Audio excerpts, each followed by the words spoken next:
I guess there was a lot of like crimes and things of that nature that happened on Halloween. A lot of storms. A lot of storms. I think there were some storms that happened, but more just crimes. There was like a radio broadcast that's famous too that we'll get into. I mean, people already know about that one, but that's a famous one. But few famous things happened on Halloween. One thing that we've already talked about happened on Halloween too. We'll get into it right now. The first thing that happened on Halloween, and I should say, just in case anyone's lost, today we're going to be going over events and crazy things that happened on Halloween. I mean, just in case you couldn't tell. So, this is about the Newcastle Halloween murder.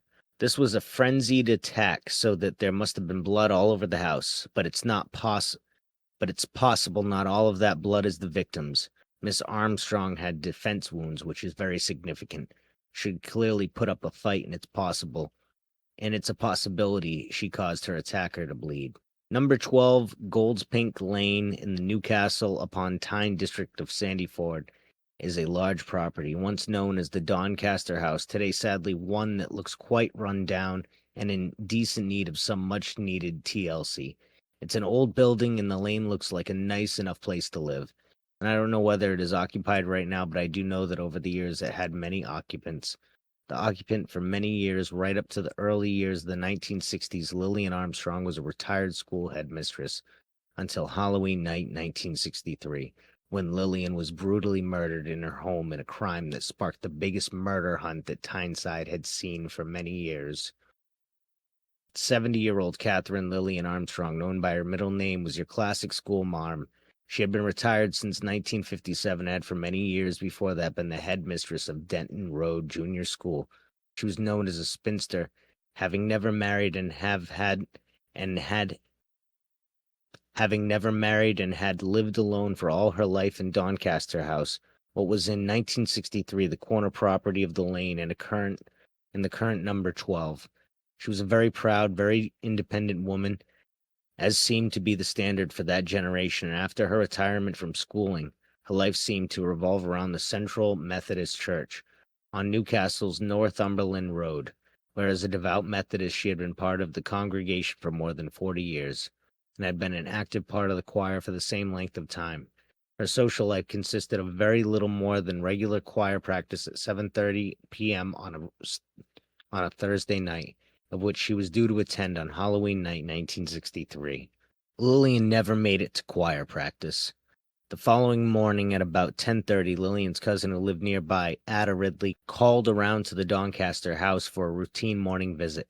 Knowing that Lillian was a woman of habit who was a habitual early riser, Ada became concerned when there was no answer to her repeated knocks on the front door, and that all the curtains at the property remained closed, something which Lillian would never do.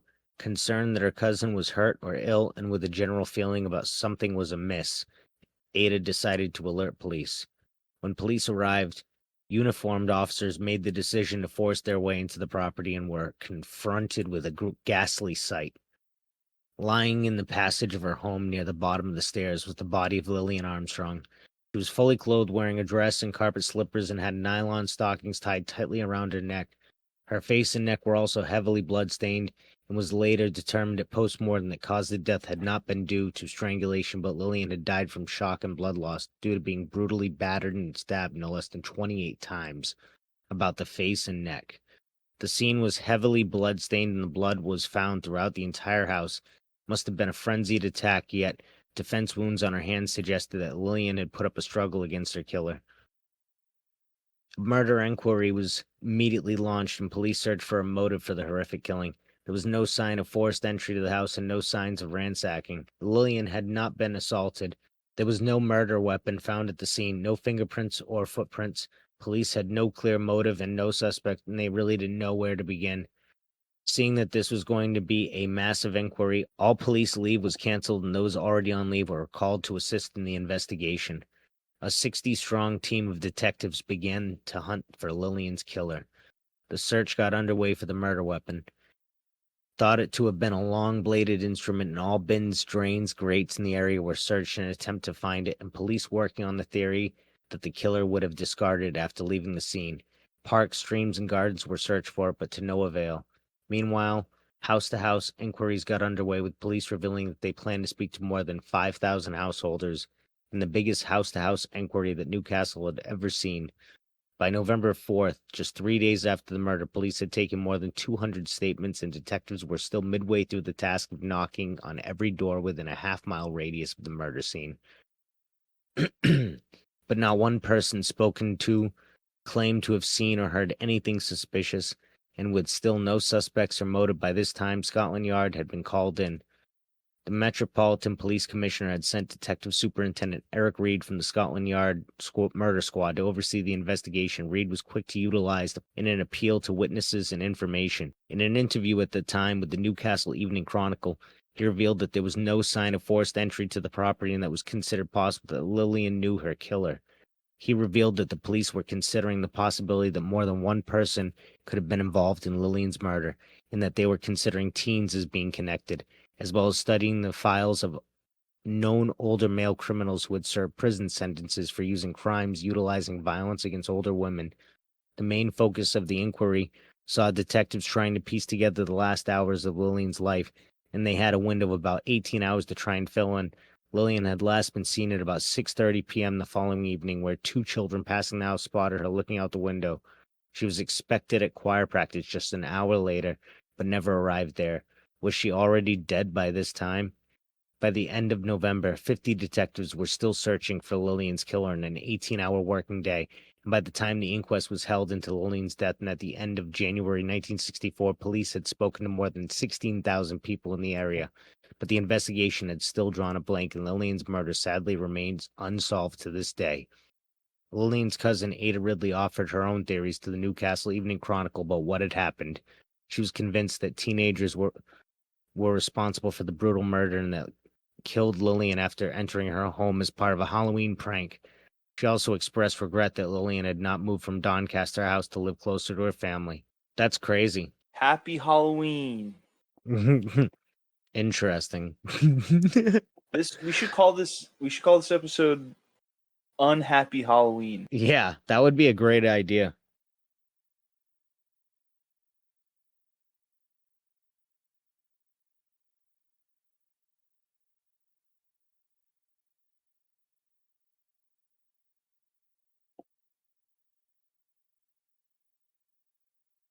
All right. Houdini and his Halloween death. This is a good one. What killed Harry Houdini? Master escape artist Harry Houdini died on Halloween of 1926 from a ruptured appendix, but details of his demise remain mysterious to this day.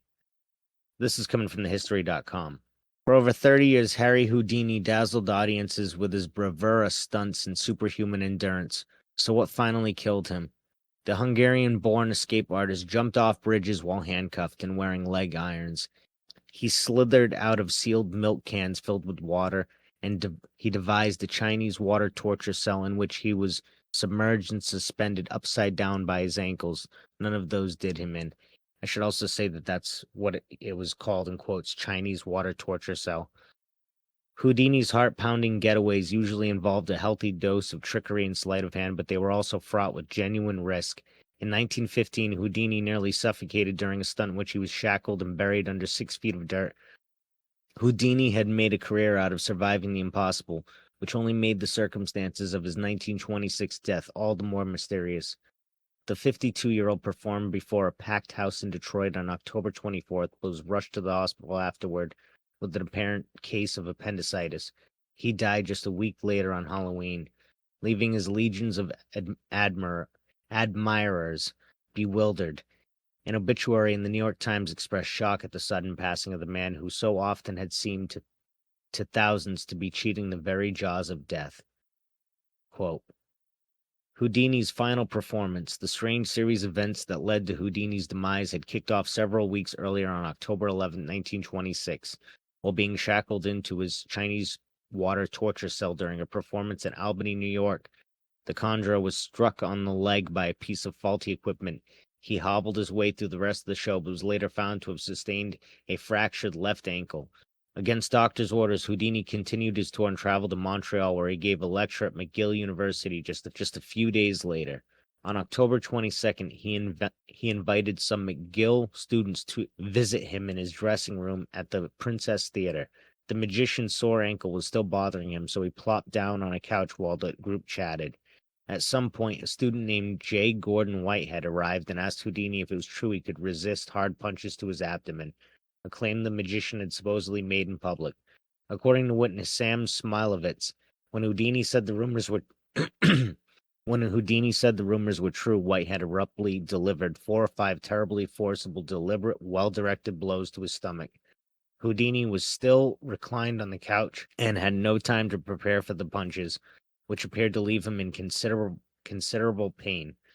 Houdini brushed off the incident at the time, but the same evening he began to complain of discomfort and stomach cramps. His condition only worsened the next day when he boarded an overnight train to Detroit for a new run of performances.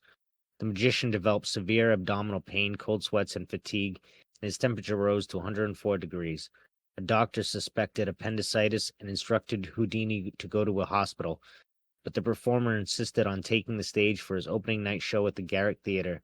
He proceeded to struggle through his routine before collapsing immediately after the final curtain. The show would be Houdini's last. That same night, he was taken to a Detroit hospital and prepped for surgery. Doctors successfully removed his appendix, which was found to have ruptured several days earlier, which had already poisoned his insides. Despite a grim prognosis, the magician clung to life until October 31st, when he died with his wife Bess and his 2 brothers by his side.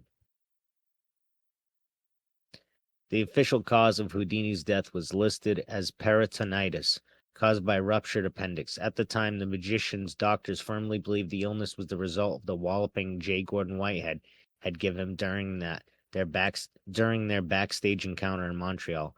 Such cases of traumatic appendicitis are extraordinarily rare. One study found only a couple dozen instances over a nearly 20-year period, but in 1926, the diagnosis was widely accepted. Houdini's life insurance company was even forced to pay his wife a double indemnity for accidental death. Doubts arise over the escape artist's death. Houdini was laid to rest in Queens on November 4th, 1926, but rumors about his unusual death have persisted ever since. Many of the theories tend to focus on the magician's contentious relationship with spiritualism, a pseudo-religion whose adherents once claimed it was possible to communicate with the dead through seances and mediums. Houdini, a born skeptic, had spent much of the 20s on a mission to debunk the spiritualist claims and expose its top psychics as frauds. The crusade earned him several $1 million worth of lawsuits and more than a few enemies, but at the time of his demise, he showed no signs of letting up. Just a few months earlier, he had testified in front of Congress in support of a bill to outlaw fortune-telling in Washington, D.C. Could Houdini's meddling have gotten him killed? In their 2006 biography, The Secret Life of Houdini, authors William Kalush and Larry Sloman contend that the magician's death may have been carefully planned by members of the spiritualist community. If one were to suspect Houdini a victim of foul play, they write, then the section of organized crime that was composed of fraudulent spirit mediums must be considered likely suspects. Kalush and Sloman argue that spiritualists had a history of poisoning their enemies, and they note that no autopsy was ever performed to confirm that Houdini's death was actually caused by appendicitis. If someone were hell-bent on poisoning Houdini, it wouldn't have been very difficult, they conclude. Considerable debate was also focused on J. Gordon Whitehead, the McGill student who supposedly delivered the potentially fatal gut punches in Houdini's Montreal dressing room. In the 2005 book, The Man Who Killed Houdini, author Don Bell floated a theory that Whitehead may have been in league with the spiritualists, some of whom had previously threatened to kill Houdini or have him beaten up. Bell concluded that there was not enough evidence to connect Whitehead to any kind of criminal plot, but others have argued that he was an enemy agent who stalked Houdini during the magician's time in Montreal. Interesting. Was Houdini murdered? The true cause of Houdini's demise may never be known for sure, but the majority of scholars tend to dismiss the murder theories as mere speculation. For them, the more pressing question is whether Houdini's ruptured appendix had any connection to the stomach blows he received a few days earlier. I mean, to kind of even question that, you'd have to have like something that makes you ask, would he have any reason to be murdered? And did he? I mean, according to this, spiritualists would have wanted him murdered, or fake spiritualists. I don't know. That doesn't seem like a reason to murder. Yeah. While the evidence shows that such a condition is indeed possible, many consider it more likely the Whitehead's punches simply caused Houdini to ignore an already existing case of appendicitis. By the time the magician finally sought out treatment, the theory goes it was already too late. Interestingly, perhaps the most sought-after source of information about Houdini's death is none other than Houdini himself. What amounted to his ultimate test of the spiritualist claims, the magician promised his wife Bess that he would try to communicate with her from beyond the grave. Bess went on to hold an annual Houdini seance for 10 years before finally abandoning the search in 1936.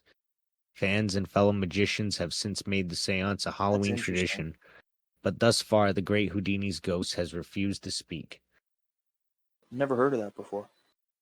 Yeah, I've never heard of that either. I've heard of the seance thing, but I didn't know it was like a Halloween tradition.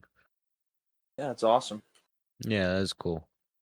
Next up on the list, we've got the Steamboat Monmouth disaster. This is a real old one. It happened in October 31st, 1937, and it killed approximately 311 Muskogee people who were being forcibly removed from their ancestral homeland in the southern United States to the territory in present-day Oklahoma. The deaths, so this is actually really fucking sad because this is like this is a Native American steamboat disaster basically. The deaths were the result of a nighttime boat collision on the Mississippi River just north of Baton Rouge, Louisiana. The U.S. Army hired 3 steamboats at New Orleans, the Yazoo, John Newton, and the Monmouth, to move the Upper Creek's band of Muskogee to the Great Plains. Some 700 passengers were put on board the Monmouth, en route from the New Orleans to the Arkansas River, near Prophet Island. Drizzly, dark conditions, the negligently crewed Monmouth collided with a steamer called Warren that was towing a ship called Trenton or Tremont. The steamboat was apparently violating additional navigation rules of the river and veered unexpectedly into the path of the Warren. According to contemporary report, the hull sank and the cabin floated downstream in 2 parts. The destruction of the Monmouth resulted in the drowning deaths of the ship's firemen, the ship's barkeeper, and an estimated 311 Native American passengers. The owners of the steamboat said that there were 693 passengers aboard, and the loss of life was only 230, with many of the survivors badly injured. The survivors were picked up by the Yazoo, the John Newton, the Warren. The bodies of the Muskogee dead were burned in mass graves near Port Allen. That's fucking crazy. The Monmouth were reportedly a little over a year old, meaning she was launched sometime in 1836. The death toll from the Monmouth would stand as the Mississippi River's worst transportation disaster until the American Civil War. The loss of life in the Monmouth disaster contributed to the overall death toll of the Trail of Tears. So that was a crazy one. That was an extra sad one. This is a pretty interesting one, and I think this involves the son of Sam. And this was kind of a crazy, might be like a little conspiracy oriented. Investigating the brutal 1981 Halloween double slaying of Ronald Sisman and Elizabeth Platzman. On Halloween night 1981, 39-year-old photographer Ronald Sisman and 20-year-old college student Elizabeth Platzman were viciously murdered in Manhattan. The crime remains unsolved. In the chilling annals of mysteries, the Halloween night murders of Ronald Sisman and Elizabeth Platzman in 1981 stand as a haunting enigma that continues to baffle investigators and intrigue true crime enthusiasts. This gruesome double homicide unfolded in the heart of Manhattan, leaving behind a trail of questions that have remained unanswered for decades. On that fateful Halloween night, photographer Ronald Sisman and Smith College student Elizabeth Platzman were brutally beaten and shot in their Manhattan apartment. Their homes were ransacked, their identities removed, and a registered handgun vanished. The absence of forced entry deepened the mystery, pointing to a sinister connection between the victims and their assailants. Adding an even more sinister layer to this perplexing case is a potential link to an underground satanic cult, a theory explored in the documentary series The Sons of Sam, A Descent into Darkness. This documentary delves into the unsettling possibility that these murders were part of a more extensive, sinister web of crime, leaving us to wonder what truly happened on that eerie Halloween night in 1981. The tragic night. How did Ron Sisman die? Ronald Sisman, a 39-year-old Manhattan-based photographer, was a man of art and ambition, residing in a duplex apartment in the Chelsea section of the city. He led a life intertwined with the creative essence of New York, operating not one but two photography businesses from the very heart of his residence. Yet the vibrant canvas of his existence would be forever tainted by the horrors of Halloween night in 1981. As darkness fell on that eerie evening, Ron Sisman found himself in the company of his 20-year-old girlfriend, Elizabeth Blatzman. Their plans for a quiet Halloween took a malevolent twist as they became victims of brutal and inexplicable assault. Beaten mercilessly, the couple's ordeal reached a grim climax when they were shot in the back of their heads. Ron endured 4 gunshot wounds while Elizabeth suffered 3, leaving behind a gruesome tableau of violence. The perpetrators of this horrifying crime left no stone unturned in their quest to terrorize. Their apartment bore the scars of a frantic search, with furniture overturned and belongings scattered haphazardly. But what baffled investigators most was the inexplicable removal of the victim's identification, adding an eerie layer of anonymity to their plight. Moreover, a chilling absence made the crime even more enigmatic. A .25 caliber handgun registered to Ron Sisman had vanished without a trace. The missing firearm hinted at calculated malevolence and a deliberate effort to cover tracks. The absence of forced entry raised questions about whether Ron Sisman and Elizabeth Blatzman knew their attackers. Did the assailants hold a sinister grudge, or were they driven by motives hidden in the shadows of that Halloween night? As the investigation unfolded, it became evident that the tragedy of that night ran more profound than anyone could have imagined. The mystery surrounding Ron Sisman's death, the inexplicable violence, and the missing handgun would continue haunting law enforcement and the curious minds seeking answers to this chilling riddle. Investigating the motive. Who killed Ron Sisman? In the wake of the horrifying Halloween night murder of Ronald Sisman, investigators were thrust into a perplexing web of motives and mysteries. The initial theories surrounding the motive for the murder offered a few clear answers but a compelling maze of possibilities. One early theory that gained traction was the possibility of a drug connection. The chaotic state in which the apartment was found with its ransacked interiors led authorities to wonder if the assailants were seeking narcotics. The prior year, Ron had faced accusations by actress Maloney Haller, who claimed he had attempted to force her to take drugs. However, these allegations would later crumble when Haller refused to cooperate with investigators, leading to the dismissal of the charges. The connection between these events remained tenuous at best. As the investigation deepened, the mystery surrounding Ron Sisman's murder only grew more perplexing. The absence of forced entry into the apartment suggested the assailants may have been acquainted with Ron or had inside knowledge of his life, yet no clear leads emerged to shed light of their identities and motives. The case hit a dead end, leaving investigators and the public with more questions than answers. The chilling Halloween night murder seemed to defy logic, with the registered handgun disappearing into thin air, identities removed from the victims' bodies, and no conclusive evidence pointing to the culprits. It was as if the perpetrators had vanished into the darkness from which they had emerged. The investigation into the motive for Ron Sisman's murder would continue to haunt law enforcement, leaving them grasping at straws and grasping for answers. The unsettling lack of closure in the enigmatic case only fueled speculation and intrigue, ensuring the mystery surrounding Ron Sisman's death would persist for years, shrouding this tragic event in an enduring veil of uncertainty. The Son of Sam connection, cult and snuff film allegations. As the unsettling mystery of Ronald Sisman's murder deepened, it took a more ominous turn, with shocking revelations that hinted at a sinister web of crime reaching far beyond the confines of that tragic Halloween night. The most significant development in the regard came from an unlikely source. A prison informant claimed that David Berkowitz, the infamous Son of Sam serial killer, had not only foreknowledge of Sisman's murder, but had also implicated a satanic cult in the heinous crime. The prison informant's startling claims suggested that the murder of Ronald Sisman and his girlfriend Elizabeth Platzman was orchestrated by a malevolent satanic cult This theory posited that the cult's nefarious activities extended beyond Sisman's murder, potentially encompassing the Son of Sam's killings that terrorized New York City in the 1970s. It painted a chilling picture of a cult revealed in darkness, violence, and death.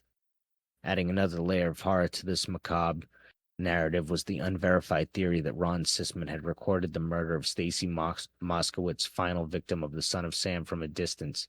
This implied a gruesome connection between the two seemingly unrelated cases, raising unsettling questions about the extent of the cult's activities and the ability to operate with impunity. These allegations open Pandora's box of speculation and intrigue, thrusting the case into the realm of the supernatural and the occult. However, it's important to note that these claims remain largely unsubstantiated, leaving them shrouded in doubt and skepticism. Despite the absence of concrete proof, the cult and snuff film allegations have cast a long shadow over the unsolved murders of Ronald Sisman and Elizabeth Platzman. The dark and enigmatic threads connecting their deaths to the Son of Sam killings and the alleged involvement of a satanic cult have left the true nature of the case veiled in darkness, ensuring the mystery endures seemingly beyond the reach of resolution. The Halloween night murders of Ronald Sisman and Elizabeth Platzman in 1981 have etched themselves into the annals of true crime as an enduring enigma. This riddle has defied resolution for over 4 decades. Despite the passage of time, the shroud of mystery surrounding their gruesome double homicide remains as impenetrable as ever. This chilling case continues to captivate imaginations of amateur sleuths, armchair detectives, and seasoned investigators. The absence of definitive answers has birthed many theories and speculations, each more compelling than the last. Some have even suggested that a scene gone wrong might explain the evil forces on that fateful Halloween night.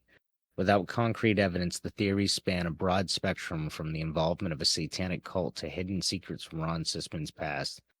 The alleged connection of the Son of Sam killings add another layer of complexity, the further blurring the line between fact and fiction in this bewildering narrative. As the years have rolled on, the case of Ronald Sisman and Elizabeth Platzman remains a haunting reminder of the limits of our understanding. Despite the persistence of investigators and the curiosity of those who seek answers, the truth has remained elusive. The lack of definitive proof, coupled with time, has cast a long shadow over the prospect of justice for the victims and closure for the families. They're kind of just like talking in circles, I feel like, at the end of this. But yeah, that was a pretty interesting article. Yeah, that was pretty crazy. That was like conspiracy level shit too. Yeah. That's pretty horrifying. Yeah. That's what Halloween's all about.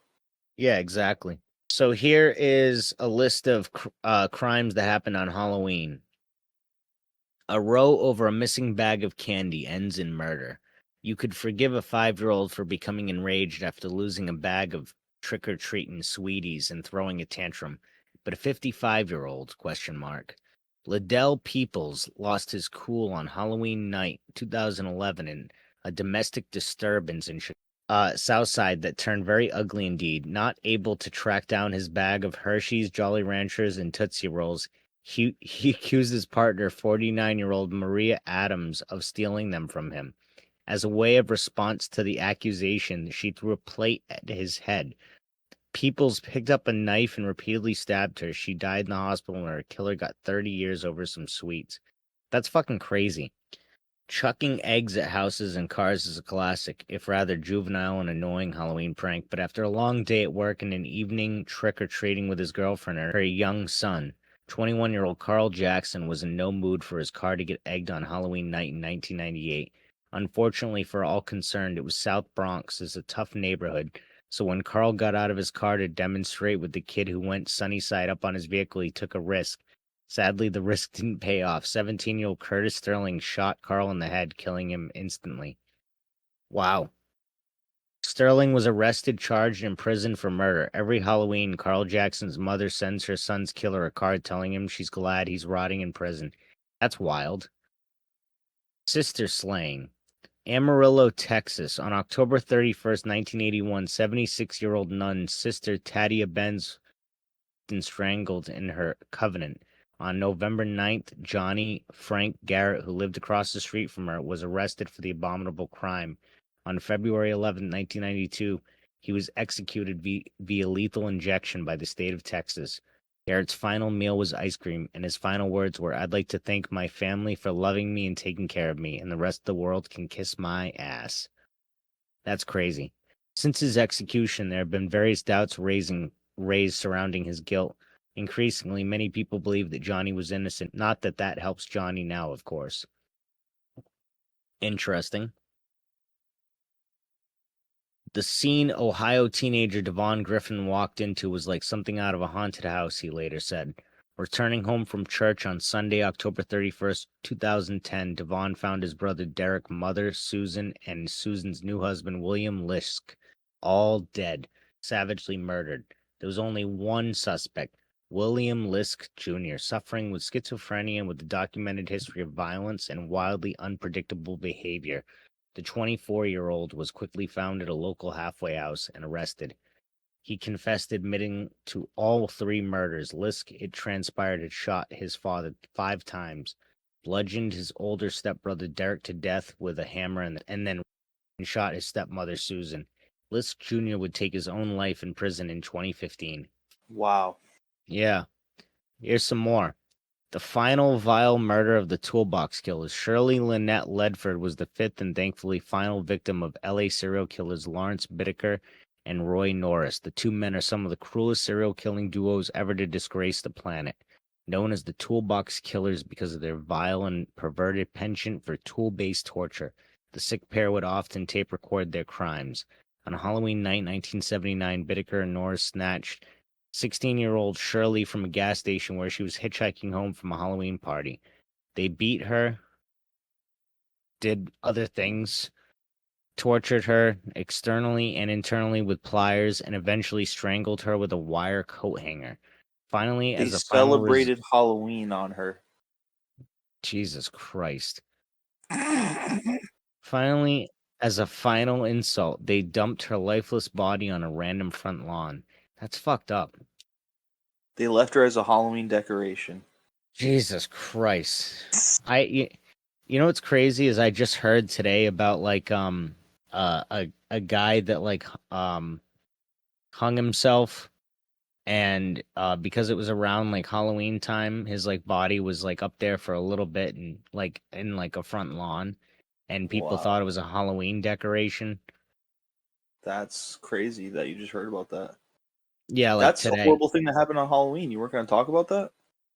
I just found out about it like an hour or two ago, I think. Yeah. The man who killed Halloween. Heard the old wives' tale of the poisoned sweets at Halloween, supposedly given out by a crazy neighbor. The candy will kill any kid that eats. Luckily, it's not a real thing, although it was once in Texas in 1974.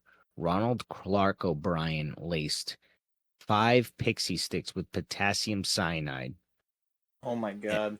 and planned on killing 5 local kids, among them his son. Why? Well, the plan was to blame the poisonings on a neighbor, see him imprisoned, and O'Brien could collect the insurance policy he'd taken out on his young son. 11-year-old Timothy ate his cyanide-filled sour candy on his dad's suggestion.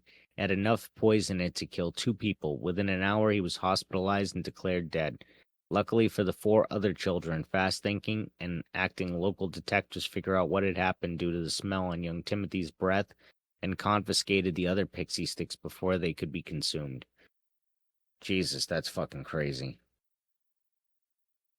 On the 31st of March 1984, Ronald Clark O'Brien, dubbed the man who killed Halloween, was put to death by the state in Huntsville, Texas. As the liquid chemicals entered his vein, a baying mob of 300 locals shouted trick or treat and threw hard candy at a small group of anti-death penalty protesters. And last but not least, the smiley face murder. Like all other poor Hold murder on. victims. Hold on. Yep. That is my favorite one so far. Yeah, that was pretty Happy crazy. Halloween, everybody. Happy Halloween, everybody. Yeah. They were like, no, we're celebrating Halloween. I guess so.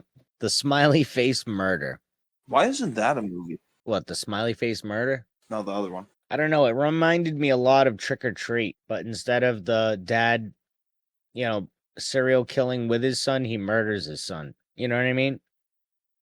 I think I think he murders his son in that movie.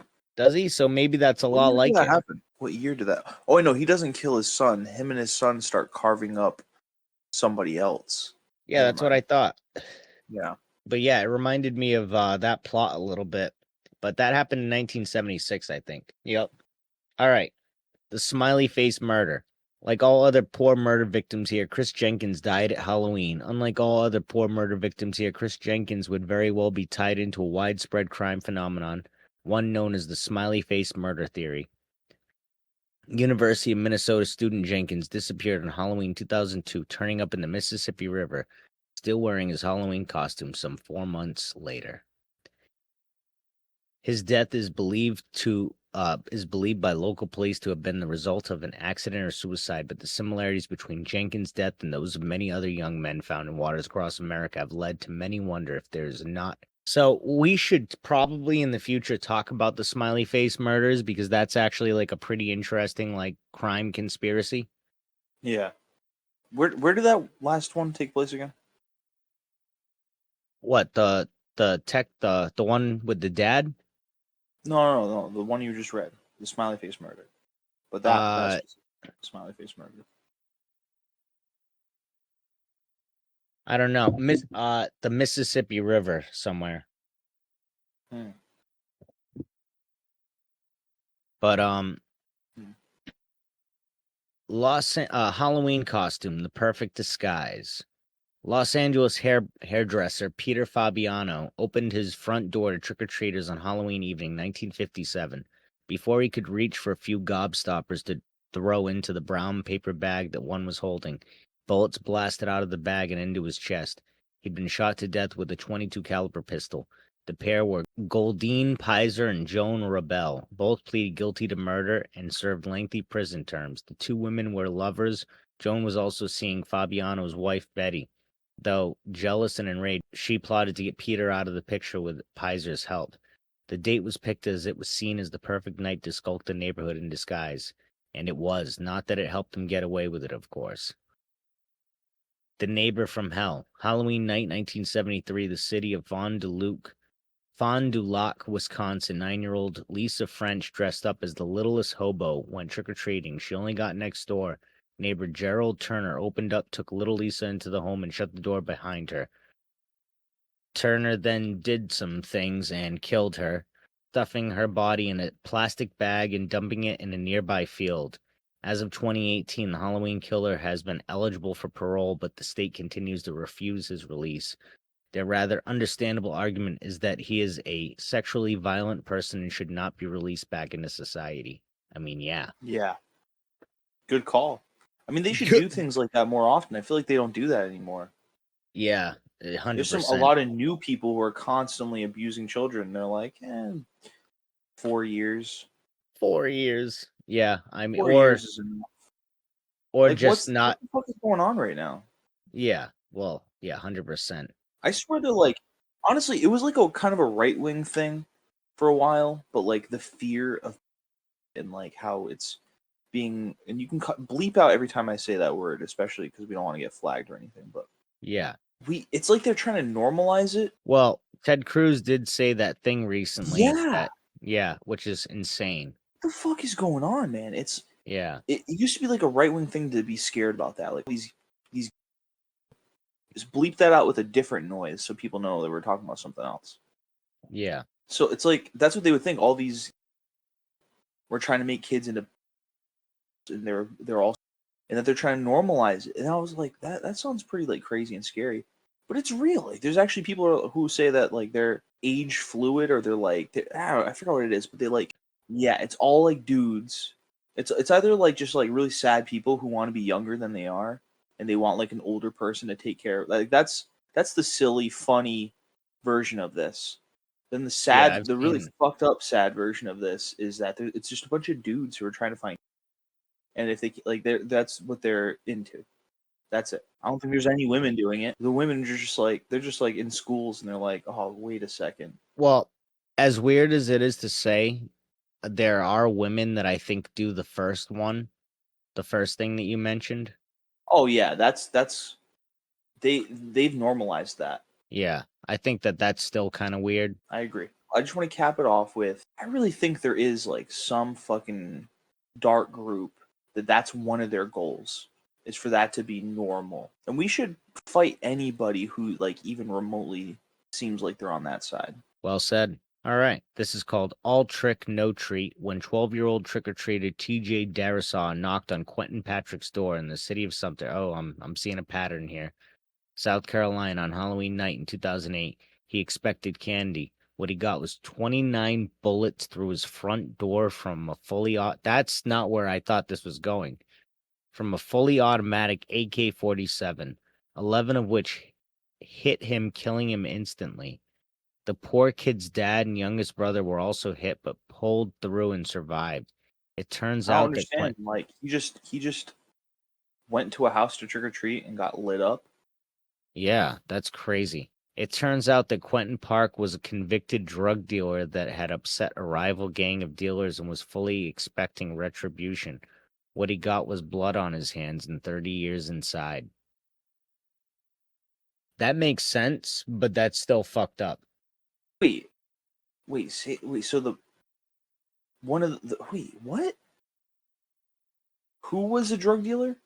The guy that the door that they knocked on, he was a drug dealer, and it turns out he ripped somebody off or like pissed some off some gang members, and He's probably just like on drugs and paranoid and just waiting for yeah, somebody to try and kill him and yeah, just shot a exactly. child. Yeah. That's All right. incredibly stupid. Wow. Yeah. This is my least favorite one. Yeah. All right. So it turns out that wasn't the last one. There's two more. There's this one. It's Scream If You Want to Die Faster. Killers in Masks. It's mostly just a movie thing, so it makes sense that on one of the few times a real life murder is committed by a masked man, that mask is from a film. In the unlawful killing of 19-year-old Brooklyn man Anthony Seabury in 2013, the killer was sporting a ghost face mask as seen in the popular horror pastiche Scream and its sequels. Interesting. They're not calling it the Scream Killings or They the Scream should. Killer. Why? Like That's probably because like who owns Scream? New Line Cinema or something. They probably don't want that to happen. the case remains unsolved, although it's thought by some that the shooting was tied in with some other shootings across New York City that night, for which a man was later shot and killed by police officers. Interesting. And then last on the list, a truly unwelcome house guest. Adrian Insomnia, Leslie Mazzara, and Lauren Mianza spent most of Halloween night 2004 handing out treats to door-knocking kids at their home in Napa, California. At approximately 11 p.m., the three women retired to bed. There would be one person knocking on their door that night.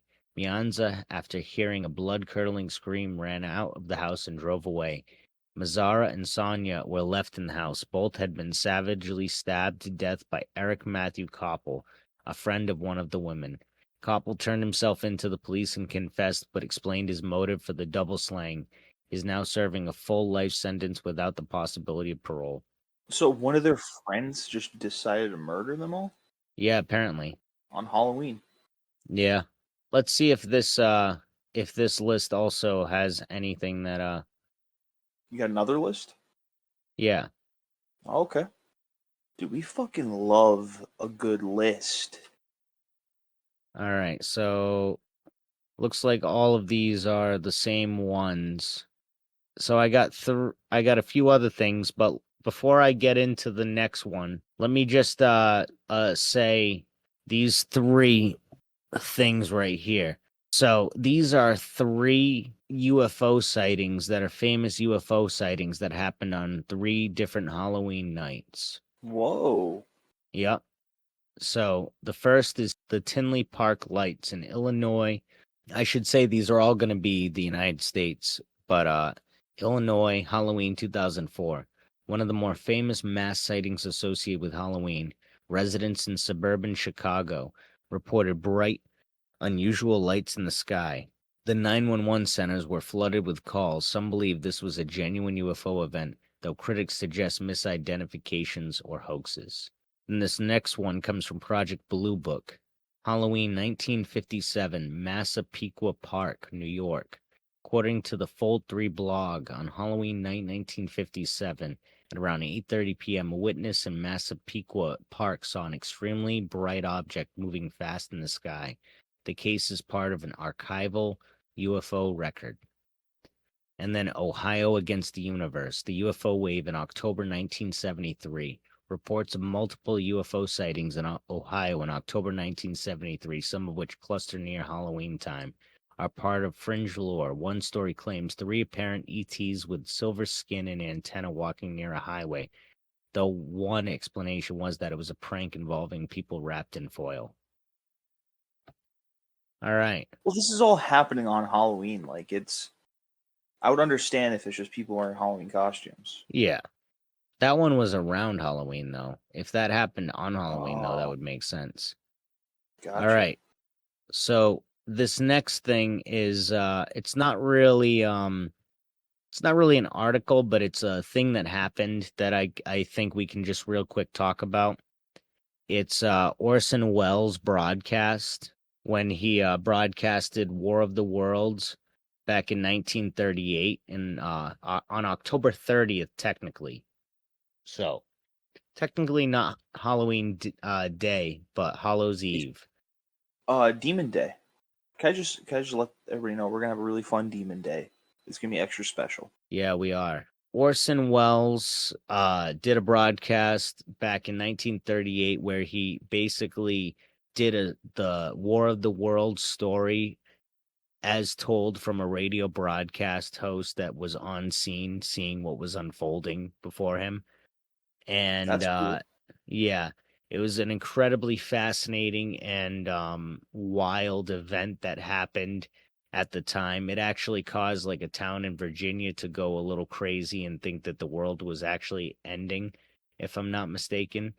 Heard of this. Um, yeah, it basically incited panic by convincing a lot of people that there was an actual Martian invasion taking place, and a lot of people acted as such. It's a very famous broadcast, and it was a very interesting thing that he did.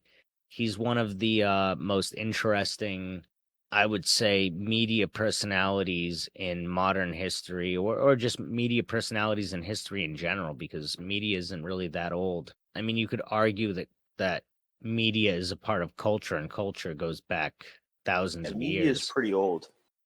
Yeah, I guess so. Hieroglyphs were considered media, right? Sure. So there you go. Spoken word stories, is that not media? That is media. Maybe it's not. Any What's the any kind of definition of media? Fuck.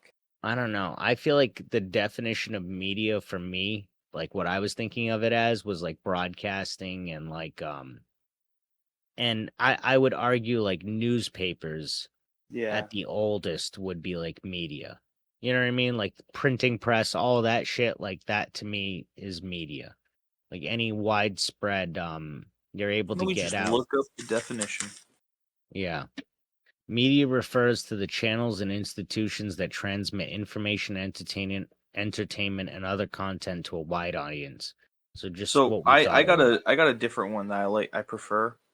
It's the main means of mass communication regarded collectively, but it gives broadcasting, publishing, and the internet as the main examples. Yes, but that like we were saying that could include like newspapers, it could go back to hieroglyphs, it could go back to writing on tree bark, writing on pelts, writing on cave walls.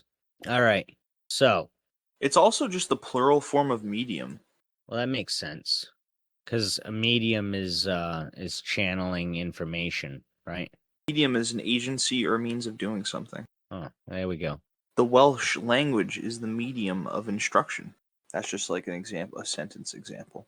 When I googled it, it's the one AI chose for me. And this one's not that long, but this will be good. This is the one that I read the book about. Oh, this doesn't take place on Halloween. What's this? November 15th. The Yeah, no, Clutter family murders. I don't care about the Clutter family. I mean, this is one of the most famous murders of all time, but yeah. Never heard of it. It's Truman Capote novel, In Cold Blood. Never read it. I did. It's one of the best murder like It's one of books the of all best time. murders that's ever happened. It's very, very, very. It's In Cold Blood I think we is talked about it like, before. yeah, we have. It's basically what it did to greasers is what the Manson murders did to hippies.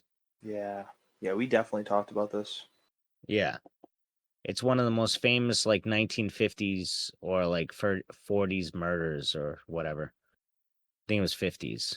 Yeah, so that happened, but that was in November. That was all I got though. I think that was pretty good though. So those were all things that happened on Halloween. Those were some pretty fucked up, disturbing, and crazy things that happened on Halloween. Oh my god. What do you think? What I think we can take away from this Yeah. is that Halloween is like a really good day for something fucked up to happen, and it often doesn't happen that way. Like Halloween's actually not very common Yeah. a day for fucked up things. 100%. So if you're planning on doing something horrible, I'm not telling you to do anything horrible, but if you're planning on doing something horrible, why not make it Halloween? If you're planning on doing something horrible, and we don't condone you ever to do anything horrible on Halloween. I don't want anybody to do anything No. horrible. I'm just saying if it's gonna happen, why waste the opportunity to make it on Halloween Day? We have 13 days till Halloween, and you know, this is 13 days to Halloween, or is it 12 days to is it Halloween? 12 days? I don't know. Today's the No, because 18th. So, on day one, there should be 12 more days all after right. that. On day two, there should be 11 So more we days have after 12 that. more days left until, everybody has to do some fucked up crazy shit. And before you guys all do that, make sure to listen to the rest of the 13 days of Halloween that we're doing here on As the World Burns. Yeah, don't do it before you get to finish the Yeah, series. make sure you finish the series. Maybe even wait till the last one comes out on the day of Halloween and Yeah. then go about it. How often do you get videos uploaded every day for 13 days, sometimes 4 hours long per video, sometimes 3 hours, 2 hours. 13 days straight. Every day, new ep. You guys don't get that often, but you get that here with As the World Burns, and you're gonna be getting that. And you know what?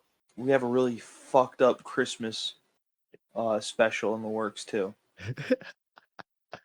Yeah, it's gonna be pretty much as grueling as the Halloween one was, but it's gonna be a little more planned and put together. If you're checking in only for the 13 days of Halloween and you have no idea what's going on, and you think that this is fucked up because of Halloween, no. You think this is no, yeah, this is how it always is. You thought like, oh, Halloween, they got pretty dark. There you go. All right, now time for Christmas. Maybe they'll get like, really spiritual, or maybe they'll get like really like warm and inviting. But not we're gonna talk about the horrible things that happened on Christmas Day. That's Yeah, even sadder than like Halloween just makes it more intriguing. But it happening on Christmas Day, that's just sad. it is. And it's probably like somebody getting murdered with an icicle or something at one point, or some new gift that they gave somebody or something. Being turned into an icicle. Or he turns into an icicle. Yeah, he gets left outside, just passed out in the snow, and the guy just turns into an icicle. That's the kind of hard hitting stories that you're gonna get here with the 13 days of Christmas. No, whatever the Christmas one is. What is it? The 12 days of Christmas? So we gotta do 12 days of Christmas when We're that gonna happens. do it differently. Oh yeah, are we gonna do the 25 days of Christmas? 25 episodes. Damn, that's a good idea. Let's Some do it. some 2 hours long, some 4 hours long. Hell, we'll make one that's 12 hours long. You guys We aren't could even do gonna it. know what's coming. It's just gonna be the anti-host screaming for 10 hours. When do I do that? When have I ever screamed? You don't. I'm saying that's what it's gonna be when we have a 25 episode special. One of them's just gonna be like at midway through the month, you're just gonna be screaming about Christmas things. He's like, I hate Christmas. It's gonna be you yelling bah humbug for two or I 3 love hours Christmas. Why is it me?